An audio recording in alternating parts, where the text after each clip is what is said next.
Assalamualaikum. Berjumpa kembali dengan saya Mandala di channel podcast Horror Reborn.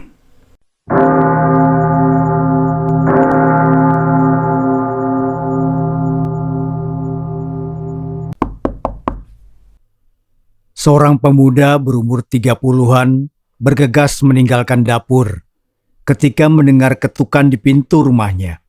Meninggalkan semangkuk sayur bayam yang mengepul di dapur lauknya malam ini hingga besok pagi. Ia tidak punya janji. Entah siapa yang bertamu sore-sore begini. Ketika pintu berderit terbuka, pemuda itu tidak menemukan siapa-siapa. Hanya ada amplop aneh berwarna kekuningan yang diikat oleh semacam akar pohon. Tidak mendapati siapapun, pemuda itu kemudian meraih amplop di lantai dan menutup pintu. Hari mulai gelap. Matahari tidak akan bertahan lama di ujung sana. Ia lalu duduk di kursi tua ruang tamu, menatap lekat sebuah undangan yang terasa kasar permukaannya. Herman, itulah namanya. Atau setidaknya begitulah orang-orang di desa ini memanggilnya. Herman baru pindah ke desa ini 3 tahun lalu, tanpa kartu tanda penduduk, tanpa satu pun orang yang kenal. Herman hanya membawa pakaian di badan saat mengetuk rumah Pak Lurah, memohon untuk diterima di desa sambil bersujud. Ia bersedia melakukan pekerjaan apapun yang diminta, jika dengan begitu dirinya bisa tinggal. Herman mengaku kalau semua surat dan barang berharga miliknya hilang. Jika ditanya lebih jauh, ia selalu terdiam dan menitikkan air mata. Di awal, Pak Lurah ragu ketika melihat perawakan Herman yang seram. Lengannya penuh bekas luka, tubuhnya lebam membiru, wajahnya babak belur, garis darah tampak mengering di sudut bibirnya. Entah apa yang telah terjadi pada anak muda di hadapannya itu. Tapi setelah melihat Herman bersujud memohon sambil berlinang air mata, akhirnya Pak Lurah luluh. Ia membolehkan Herman tinggal di gubuk tua miliknya di belakang rumah. Meminta Herman untuk membantunya merawat sapi dan sawah. Pak Lurah tidak berharap banyak pada awalnya, mengingat perawakan Herman tampak seperti berandal yang habis diamuk masa. Tapi ternyata kinerja dan adab Herman jauh melampaui perkiraannya. Herman sangat santun dan bertutur sopan, meski tidak selaras dengan suaranya yang berat dan seram. Selalu giat bekerja tanpa mengeluh. Apapun ia kerjakan, entah itu siang atau malam. Tidak hanya permintaan Pak Lurah, bahkan permintaan orang-orang desa pun satu demi satu ia lakukan. Seakan-akan Herman sudah terbiasa kerja tanpa henti. Hal tersebut tentu membuat Pak Lurah bertanya-tanya kehidupan apa yang telah orang sebaik Herman jalani hingga bisa babak belur dan kehilangan segalanya begitu. Itu 3 tahun lalu, sebelum semua warga desa akhirnya menerima Herman dengan lapang dada. Mereka bahkan patungan untuk membuatkan Herman tempat tinggal baru, walau hanya berupa rumah kecil di sudut desa. Meski Herman adalah seorang pria tanpa identitas, ia bagian dari desa sekarang. Herman menghela nafas berat ketika membaca undangan yang memiliki tekstur seperti kulit pohon di tangannya. Ada nama yang sudah melekat dengan anggapan berbeda selama 3 tahun terakhir, tertulis di permukaan amplop unik itu. Untuk saudara Herman di desa Sekarsari. Herman membuka amplop tersebut, mengeluarkan beberapa lembar kertas yang terlipat di dalamnya. Ada beberapa hal yang tertera di lembaran kertas itu. Nama mempelai pria dan wanita, tanggal dan waktu pelaminan yang adalah malam ini, serta denah lokasi diselenggarakannya acara tersebut. Adiwilaga dan Srengenge. Namanya aneh sekali. Apalagi ini, bagaimana bisa denahnya seperti ini? Herman mengernyitkan dahi. Dena di kertas undangannya sedikit janggal karena terlalu lengkap. Mulai dari titik rumahnya di desa Sekarsari sampai lokasi yang berada di desa sebelah, lengkap dengan patokan jalan. Ia lebih heran lagi saat di salah satu kertas itu ada kalimat yang mengatakan kalau Herman diundang untuk membacakan ayat suci Al-Quran pada saat acara pernikahan. Herman termenung beberapa saat, memikirkan kemungkinan-kemungkinan. Tidak ada yang tahu tentang dirinya yang bisa baca kitab suci. Bahkan para warga tidak pernah mendengarnya. Ia selalu membaca Al-Quran dengan suara lirih. Apa ada warga yang tidak sengaja mendengarku saat baca Quran ya? Atau mungkin ini lelucon? Gumam Herman mulai tidak memedulikan undangan aneh itu. Terlalu banyak kejanggalan. Ia yang tadinya hendak datang mulai ragu. Saat Herman meletakkan kertas di atas meja, berniat untuk mengabaikan undangan tersebut, matanya menangkap sederet tulisan di sudut kertas paling belakang. Mata Herman seketika terbelalak ketika membacanya. Tekadnya bulat untuk hadir bagaimanapun caranya. Ia harus tahu siapa yang mengirimkan undangan ini. Datangnya Herman, kami sangat menerima perampok masyhur yang sudah bertobat. Itu adalah masa lalu yang sudah dikubur Herman belasan tahun lalu. Seharusnya tidak ada yang tahu. Tepat lepas sholat maghrib, Herman mengunci pintu setelah memastikan persiapan selesai. Tidak lupa sayur di meja belakang ia tutup dengan tudung saji. Herman mengenakan baju koko putih terbaik miliknya, dipadu dengan celana bahan berwarna hitam, pemberian Pak Lurah untuk dipakai di acara hajatan dan semacamnya. Herman mengayuh sepeda menyusuri jalan. Kurang lebih ia hafal jalan dari rumahnya ke lokasi undangan. Semoga jalan di sana tidak banyak berubah. Ia sempat berpikir untuk menanyakan soal undangan pernikahan misterius itu pada warga desa. Siapa tahu ada yang menerima undangan juga. Jadi bisa berangkat bersama. Namun mengingat undangan yang benar-benar terkhusus untuknya sampai-sampai menguak masa lalu kelam, Herman mengurungkan niat tersebut. Pasti cuma dia yang menerima undangan ini.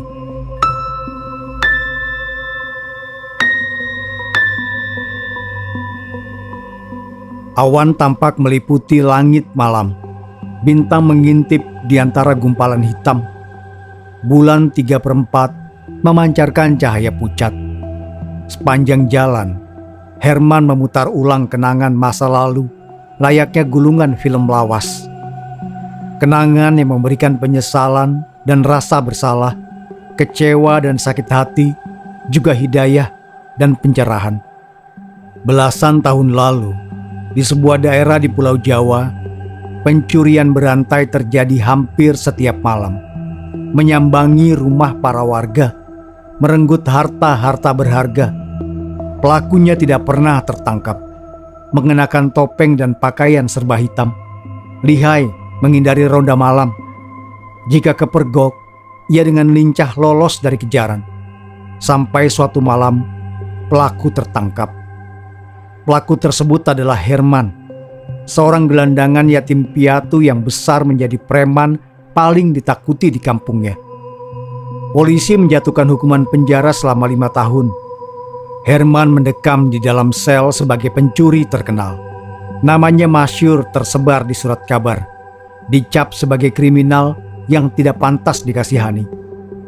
5 tahun hidup dalam penjara, Herman menemukan hidayahnya. Ia berkenalan dengan Allah, Tuhan dari segala kehidupan, pemilik dunia dan seisinya. Yang mengenalkannya adalah pelaku penipuan yang sudah bertobat. Keduanya kemudian memutuskan untuk menjadi orang yang lebih baik saat keluar dari penjara. Sayang, niat Herman tidak terlihat di mata manusia. Ia dihina dan dijauhi saat pulang ke kampung halaman. Penduduk tidak segan melemparinya sampah dan telur busuk. Mereka tidak lagi takut pada mantan preman yang baru keluar bui. Tidak peduli seberapa besar ia bersabar dan tidak melawan perlakuan kasar para warga.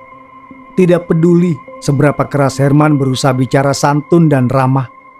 Tidak ada satu orang pun yang menganggapnya berubah. Namun, Herman tidak lantas kehabisan akal.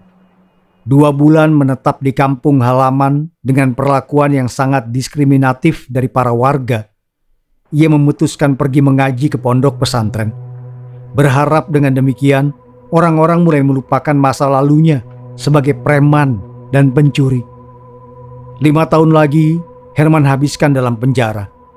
Bedanya kali ini, ia sendiri yang memutuskan hal tersebut. Penjara suci.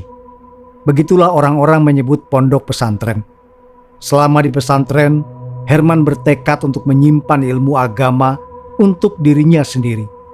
Ia merasa tidak pantas mengajari atau menasihati orang lain. Herman pulang setelah menimba ilmu agama selama 5 tahun. Ia sangat bersemangat untuk pulang ke kampung halaman, ingin melihat perubahan sikap warga padanya. Sayang, manusia cenderung enggan melihat perubahan yang menutupi dendam mereka. Herman disambut dengan caci maki dan kata kasar. Badan tegap berisi miliknya hanya dijadikan sasaran telur busuk oleh penduduk. Dasar kriminal, jangan sok suci kamu. Sekali pencuri ya selamanya kan tetap jadi pencuri. Jangan menodai agama dengan sok alim. Dasar pencuri. Herman yang telah memperdalam ilmu agama hanya bisa tabah dan bersabar menerima makian. Ia tahu kalau orang lain butuh waktu menerima kesalahannya di masa lalu. 2 tahun Herman bersabar. Tidak ada yang berubah dari perlakuan penduduk desa. Mereka malah makin menjadi melihat Herman yang berperilaku baik. Mereka merasa jijik dan geram. Sampai suatu malam, warga memukulinya tanpa alasan sampai babak belur. Herman diusir dari kampung. Rumah gubuk yang ia bangun seadanya dibakar habis. Sedikit tabungan dan beberapa barang berharga miliknya hangus tanpa sempat diselamatkan. Sadar bahwa semua ini disebabkan oleh kesalahannya, Herman pergi tanpa marah sama sekali. Ia merasa pantas diperlakukan demikian. Dari situ, Herman berjalan sejauh mungkin, melewati banyak desa, menumpang mobil di jalan, melewati lebih banyak desa, hingga akhirnya Herman sampai di rumahnya yang sekarang, Desa Sekarsari. Beruntung tidak ada yang mengenali wajahnya di sini. Herman menarik rem, membawa sepedanya menepi di bawah bayangan besar pohon duku, mengeluarkan dana lokasi acara dari kantong bajunya untuk memastikan jalan. Ia berada di jalan lurus sepanjang 200 meter yang diapit kebun rambutan. Menurut apa yang tertulis di sini, harusnya ada belokan setelah pohon duku. Kenapa tidak ada ya? Apa masih ada pohon duku yang lain di depan sana? Gumam Herman pada dirinya sendiri sambil menerangi kertas denah dengan senter tangan. Saat Herman hendak mengayuh sepeda, tiba-tiba dari arah depan, seorang pria dengan pakaian serba putih dan kopiah senada menghampirinya. Ia yakin tidak ada siapapun di depannya tadi. Lalu dari mana datangnya pria ini? Assalamualaikum, Mas Herman. Ayo, saya antar ke tempat acara pernikahannya. Ikuti saya. Sepedanya boleh dituntun saja. Belum sempat Herman membalas salam atau bertanya, pria itu sudah melangkah ke semak-semak di dekat pohon duku. Waalaikumsalam, ucap Herman lirih sambil menuntun sepeda mengikuti pria tersebut. Ia tidak punya pilihan lain. Cahaya temaram segera meredup ketika Herman mengikuti pria itu ke balik semak. Seakan ada awan gelap yang menutupi rembulan. Ia sedikit heran mendapati jalan setapak yang cukup lebar tersembunyi di balik semak. Kenapa juga semaknya tidak disingkirkan? Maaf, jalannya agak tersembunyi. Semaknya sengaja tidak dipangkas.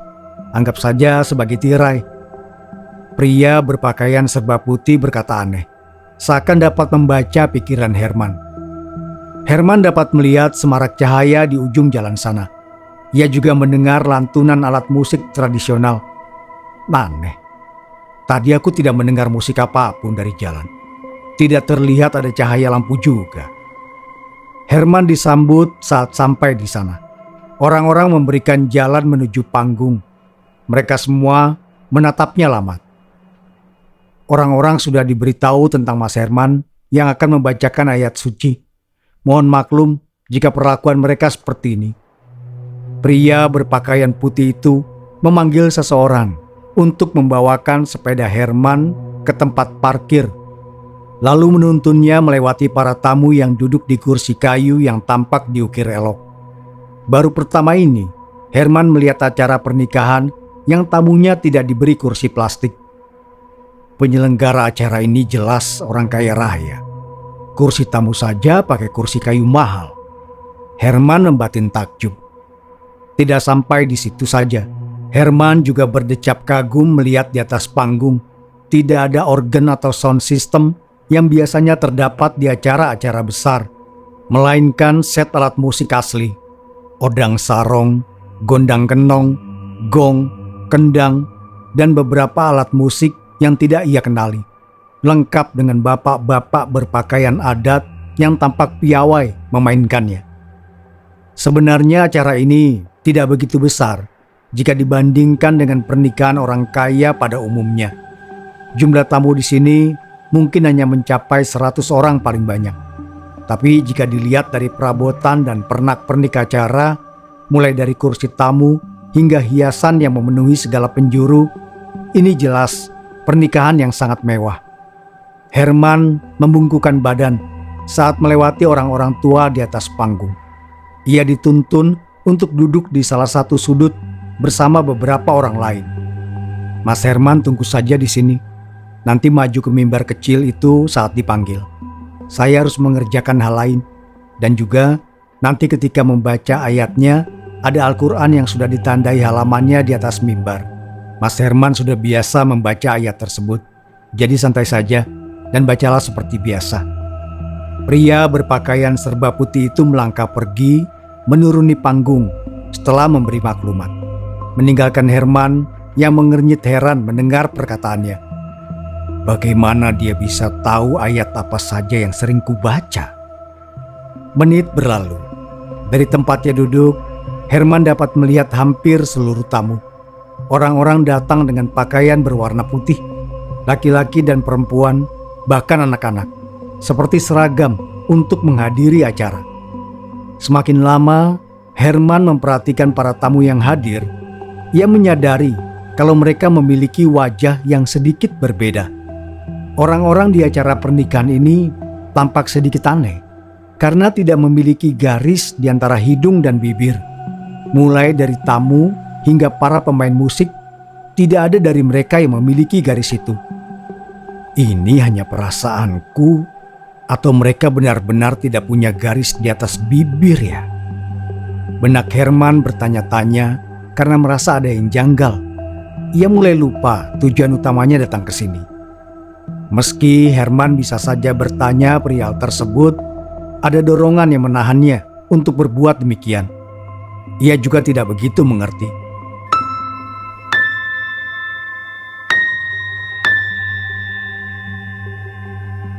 Acara dimulai beberapa saat kemudian. Pembawa acara membukanya dengan mempersilahkan mempelai pria dan wanita menaiki panggung dan duduk di kursi pengantin. Lantunan musik gending kebogiro mengiringi setiap langkah kedua pasangan itu.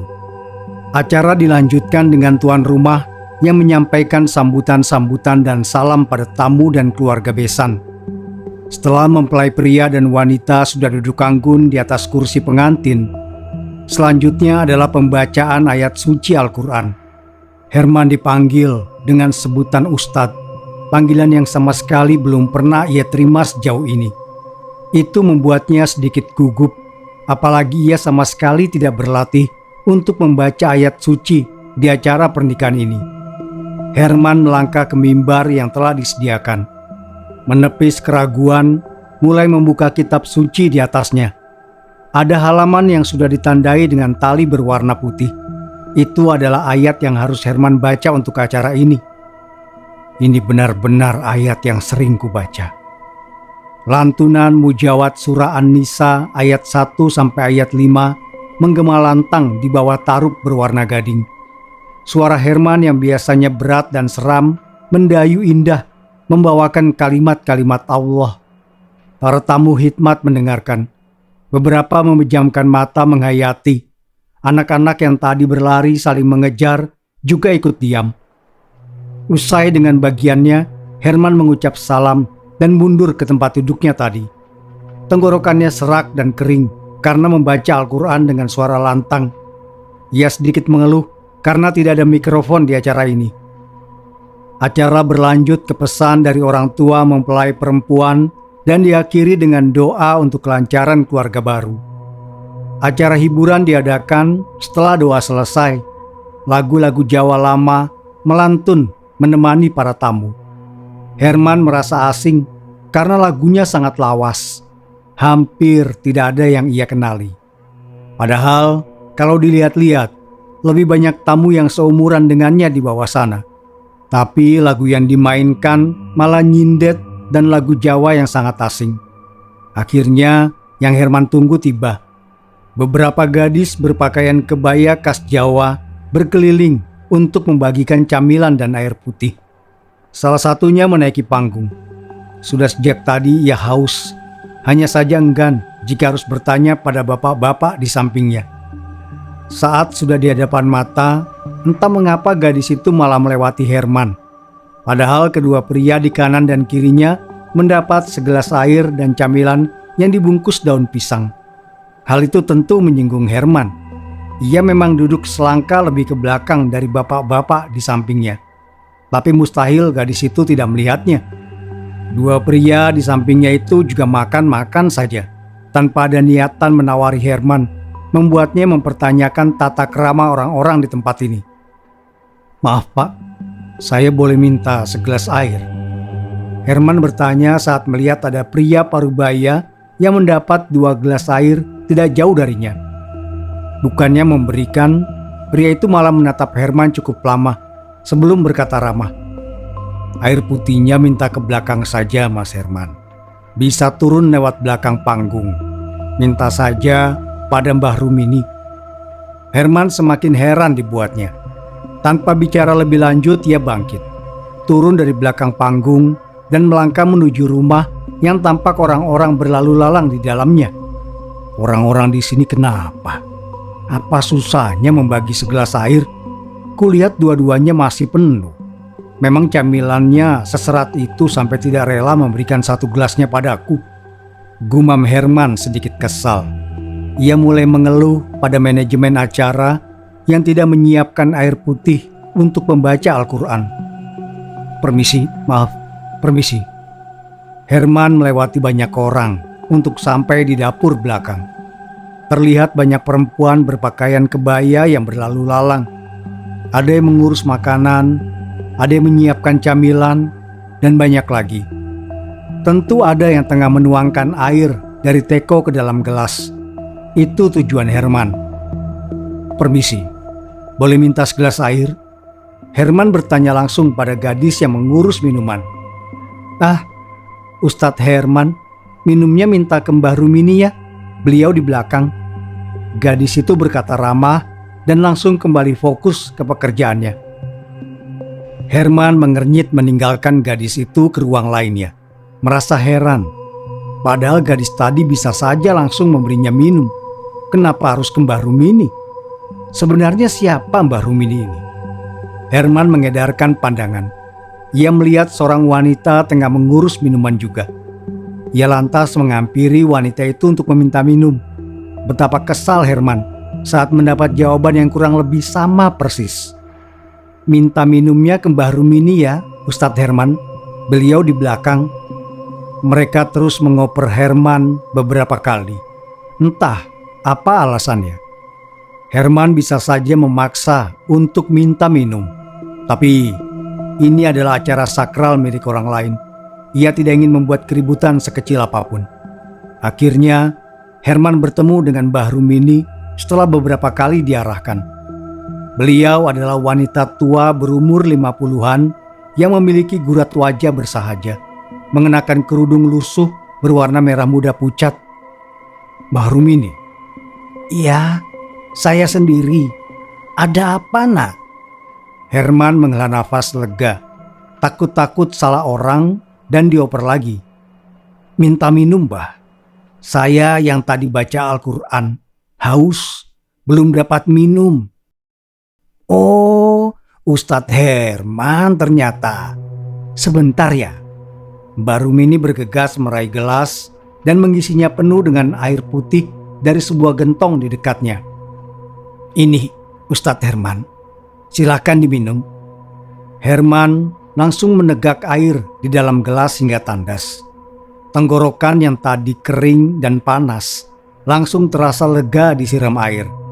Setelah Herman perhatikan, Mbah Rumini memiliki garis di bawah hidung. Normal, seperti yang ia ketahui. Ah, berarti perasaanku saja. Batin Herman menenangkan diri.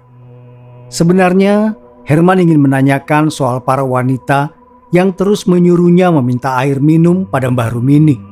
Padahal mereka jelas-jelas membawa teko air dan gelas. Apa yang sebenarnya terjadi? Tapi karena melihat Mbah Rumini yang tampak sibuk mondar-mandir sambil berseru pada orang-orang di dapur, Herman mengurungkan niatnya. Sepertinya Mbah Rumini adalah kepala pelayan atau semacamnya yang mengurusi segala hal di dapur.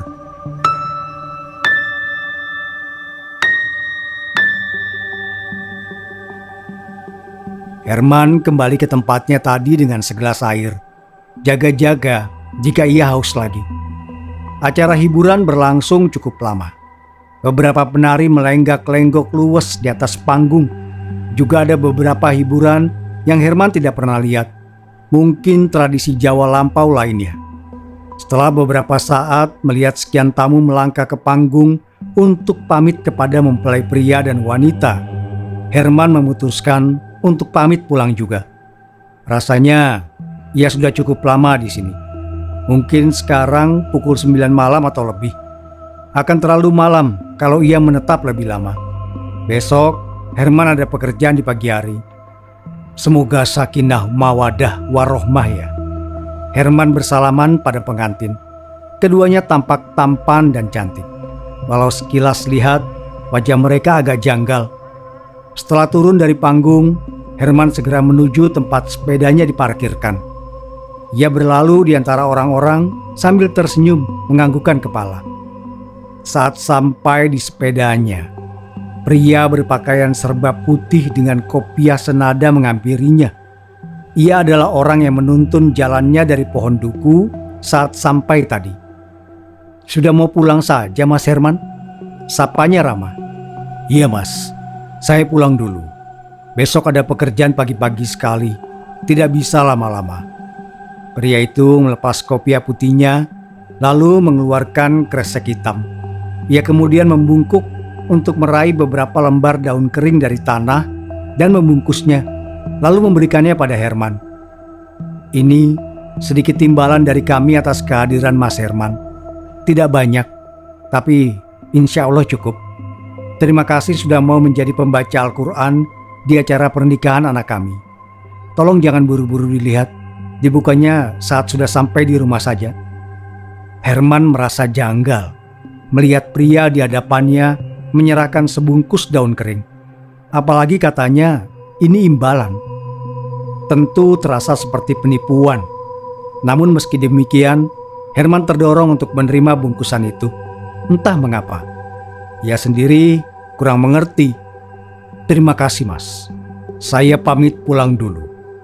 Pamitnya sembari mengantongi kresek hitam.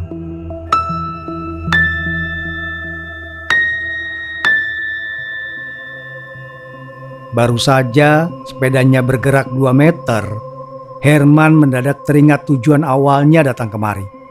Ia lantas putar balik dan menghampiri pria berbaju putih yang baru saja hendak kembali ke acara. Mas, mohon maaf, saya lupa tanya. Ini nama pemilik acaranya siapa ya? Soalnya dia bisa tahu tentang rahasia saya. Bahkan masa lalu saya belasan tahun lalu. Memang dia kenal dengan saya atau bagaimana? Tanya Herman tergesa. Ingatan soal isi undangan itu membuat nafasnya sedikit memburu. Ia tidak segan membeberkan semua hal yang membuatnya penasaran. Pria berbaju putih itu tersenyum ramah. Lantas menepuk pundak kanan Herman sambil berkata, "Kamu akan tahu jawabannya ketika membuka kresek hitam pemberianku." Setelahnya, pria itu pergi kembali ke acara, meninggalkan Herman dalam seribu tanya. Tidak mau ambil pusing dengan semua hal janggal yang terjadi, Herman mengayuh sepedanya pergi dari acara pernikahan tersebut. Ia menyusuri jalan setapak menuju pohon duku di tengah suasana malam yang hampir gelap gulita. Saat keluar dari semak, entah bagaimana malam kembali temaram. Cahaya pucat rembulan yang tampak bulat sempurna di langit sana membuat Herman bisa melihat jalan berbatu cukup jelas. Herman lantas mengayuh sepedanya mengarungi malam. Lihai menghindari lubang, siap pulang menuju rumahnya di desa Sekarsari.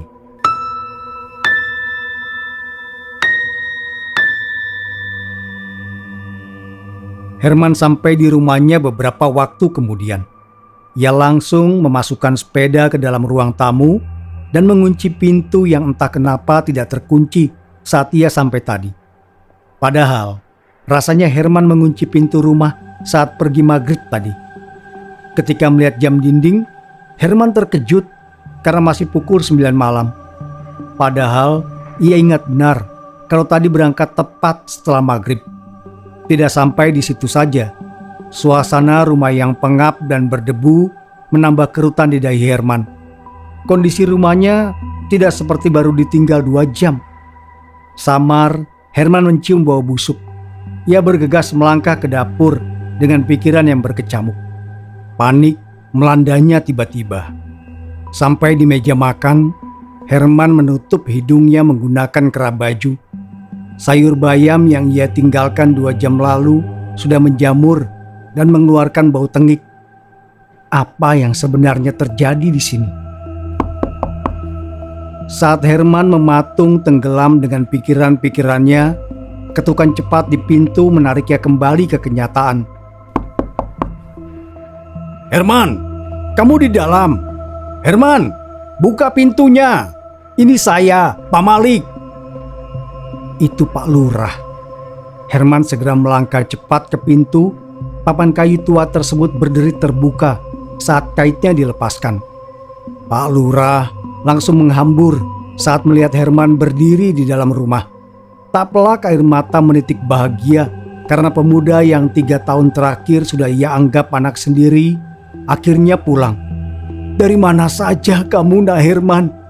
Bapak sudah mencari kamu kemana-mana." Herman membalas pelukan Pak Malik canggung.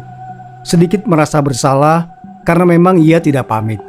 Tapi Herman merasa aneh. Soalnya ia bahkan tidak pergi lebih dari 3 jam. "Saya hanya menghadiri undangan pernikahan salah seorang kenalan di desa sebelah, Pak. Mendadak sore tadi ada yang meletakkan undangan di depan rumah. Jadi saya berangkat setelah maghrib. Saya tidak bilang karena cuma sebentar, Pak. Maafkan saya." Jelas Herman soal situasinya. Pak Malik melepaskan pelukan lalu menatap mata Herman lamat-lamat. "Dengarkan Bapak, Nak Herman. Kamu sudah 3 hari tidak pulang. Itu bukan waktu yang sebentar. Lagi pula, sudah 1 minggu kita memasuki bulan Suro. Tidak ada pernikahan yang boleh dilakukan di bulan ini. Apalagi malam-malam. Pantangan untuk mengadakan acara pernikahan di bulan Suro." Herman sontak terbelalak mendengarnya. Ia mendadak ingat keadaan rumah yang memang tampak sudah berhari-hari ditinggalkan. Sayur yang ia masak sore tadi juga sudah berjamur. Tapi bagaimana mungkin hal seperti itu terjadi? Herman hanya duduk beberapa waktu di pelaminan tersebut. Tidak mungkin sampai 3 hari. "Oh iya, saya ada undangannya, Pak. Saya benar-benar diundang ke acara pernikahan." Seloroh, Herman teringat soal undangan yang ia terima. Untung amplop tersebut ia letakkan di kantong celana. "Ini..." Herman tercekat. Undangan yang seharusnya ada di kantong celana tidak ada. Ia malah mengeluarkan beberapa lembar kulit kayu tipis yang dipotong persegi rapi. Herman langsung jatuh terduduk. Lututnya mendadak lemas sekali. Perutnya tiba-tiba terasa lapar. Entah bagaimana ia bisa tidak menyadari kalau tenaganya benar-benar lemah sekarang. Pak Malik langsung membopong Herman ke rumahnya. Ia memanggil beberapa warga yang sedang nongkrong untuk membantu. Herman pingsan ketika digotong ke rumah Pak Lurah. Saat siuman, Bu Lurah segera membuatkan bubur dan merawatnya. Herman pulih setelah 2 hari terbaring demam di rumah Pak Malik. Ia dirawat dengan baik di sana. Herman kemudian menceritakan semuanya setelah kondisinya benar-benar sehat. Mulai dari undangan misterius, perjalanan ke acara pernikahan yang aneh, keadaan di lokasi pelaminan, sampai perlakuan orang-orang di acara pernikahan tersebut terhadapnya. Mereka adalah bangsa jin muslim. Mereka tidak memberikan sembarang makanan atau minuman padamu karena itu bisa membuatmu celaka. Manusia yang memakan makanan dari alam gaib tidak akan bisa pulang ke dunianya. Mungkin Mbah Rumini yang kamu ceritakan adalah manusia yang membantu bangsa jin tersebut. Entah, Bapak juga kurang paham, Nak Herman. Bapak hanya pernah mendengarnya dari salah satu kenalan yang berpengalaman soal alam gaib. Jelas Pak Malik mendengar cerita Herman. Herman juga menyerahkan kresek hitam yang saat dibuka berisi lembaran uang 100 ribuan yang sangat banyak. Padahal ia ingat sekali kalau sosok pria berbaju putih itu memberikan segenggam daun kering padanya. Sekarang Herman paham bagaimana pengirim undangan bisa tahu tentang masa lalunya. Mereka bukan manusia, melainkan jin. Wajar kalau ada yang tahu tentangnya. Usai menceritakan pengalaman gaib tersebut, Herman akhirnya memberanikan diri jujur pada Pak Malik dan warga desa. Dengan berderai air mata, ia menceritakan soal masa lalunya sebagai pencuri, seorang preman, dan juga mantan narapidana. Herman juga menceritakan bagaimana ia bisa sampai di desa ini 3 tahun yang lalu. Tentang warga kampung halamannya yang main hakim sendiri, membakar rumahnya. Tentang pondok, semuanya. Herman pasrah jika harus terusir lagi. Tanpa ia duga, Pak Malik memeluknya erat, diikuti istrinya dan para warga. Mereka sudah melihat kebaikan yang Herman lakukan di desa Sekarsari.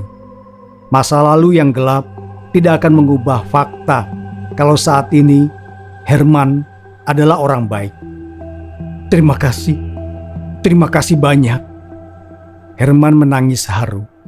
Derai air mata banjir di kedua pipinya. Setelah bertahun-tahun ia sabar menerima hukuman Allah atas kesalahannya di masa lalu, akhirnya Herman menemukan tempat yang bisa dengan tulus menerimanya bersama masa lalunya yang kelam.